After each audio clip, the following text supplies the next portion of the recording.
What's your motivation for this annual pilgrimage to Australia? Well, it's the weather.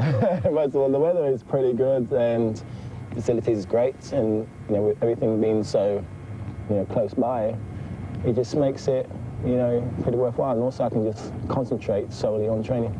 And also you have some great training partners here in Frankie Fredericks and Merlene Ottey. Now Merlene said that you were her inspiration back at the end of 1994. What has been your inspiration? Well, up until then I didn't have one, but to see, the thing is, Merlene and I are the same age, and she's running pretty well. She keeps going, and we said to each other that we'll retire when the other one retires. So we'll wait in and see, and I think we've come to the conclusion that this season will be our last. Well, if 1996 is your last hurrah, how hard is it going to be stepping away from the sport? Well, it's always going to be difficult, and it's just something that you're going to have to learn to live with. I mean, all good things must come to an end, and I think it's nice to get out on the top. Have you taken Frankie under your wing as well? Taken it well. I mean, Frankie and I, we just, I think we're just equally in force, even so with Merlene, because we're just learning from each other. There's so much, I think I still need to know and learn about the sports, and Frankie's got some experience, and we exchange ideas, and I think also, with Merlene now, Merlene also has been in the sport a long, long time, and she's got a great deal of experience, so we're just exchanging ideas and watching each other, helping each other out.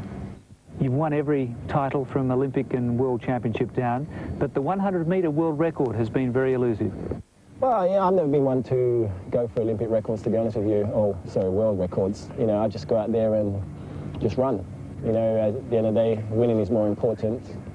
Someone will always come and run a faster time.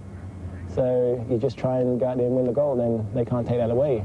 Well, you came pretty close in 1993 at Stuttgart, 1/100th of a second. Well, that was just up to the judges, to be honest. Like I said, I just went out there to run, and, I think my coach says it's a pretty bad habit of mine. I just go out there and try and just do enough to win. How did you evaluate 1995? Well, I felt that I had a, very, very good year, to be honest.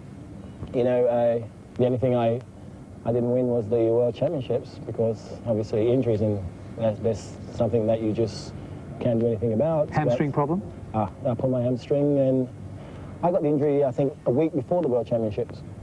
So, to come back and even take part, that was something of a, pretty short of a miracle itself. And, when I felt it go again in the semi-final, it would have been easy not to take part. But, I looked at it. If I was going to lose my title, I'm going to go down fighting. Have you set yourself any goal this year? Oh, no, not at all. The only thing is I like to still end up being in, the top 2 or 3. It's nice to go out with a big bang. I think since 1986 I've been in the top 3 or 4 in the world. And, I've only ever said to myself once, I'd always like to be #1 in the world, if even for, one day or 1 month. And, I've been there, 2 or 3 times, so, I can't complain. And if this is your last year, does that mean that Linford Christie, the family man, is just around the corner? Well, it doesn't stop me from running. But, yeah, it'd be great. It's something that's, it's time to look forward to that. There's got to be life after athletics, and, I think it's something that I look forward to. And Sydney 2000, that's a great thrill for, obviously, Australians. How do you see that unfurling? I think Sydney will outdo everybody. They've got great infrastructure. They've actually built something, where a lot of countries are not building until they actually say they're going to get it. And, Sydney has done something. I think they deserve it. And, I think I'll be around in 2000, hopefully, to sit down and, watch and, cheer. Maybe a special guest appearance. You never know. Maybe we're in the relay team.